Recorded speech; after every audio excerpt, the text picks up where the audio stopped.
Стамбулда 4 кабаттуу имарат урап түштү.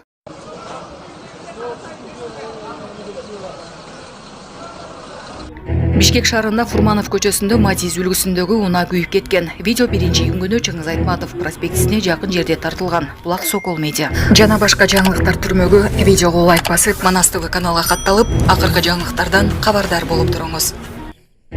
Сокулуктагы Айылдын паркында кыз зордуктоого шектелген адам кармалды. Кечээ 1-июнда Сокулук районунун Раздольный айылынын паркында кыз зордуктоого шектелген адам кармалды. Бул тууралуу ЧОИП басма сөз кызматы кабарлады. Маалыматка караганда, милицияга аталган айылда зордуктоо болгондугу тууралуу маалымат түшкөн. Бул факты боюнча Сокулук райондук ички иштер башкармалыгында зордуктоо менен кылмыш иши козголгон. Тергөө учурунда 1-июнда Айылдын паркында кыз зордукталган аныкталган. Кылмышка шектүү катары жаран кармалып, убактылуу кармоочу жайга киргизилди. Учурда керектүү соттук, укуктук экспертизалар дайындалып, тийиштүү тергөө амалдары жүргүзүлүүдө. Стамбулда 4 кабаттуу имарат урап түштү. Соңку маалыматтарда 1 киши каза тапканы айтылууда. 7 адамды урандылардын алдынан алып чыгышкан. Кырсыктын себеби азырынча белгисиз. Бийлик бул жардыруу эместигин, үйдүн 1988-жылы салынганын билдирди.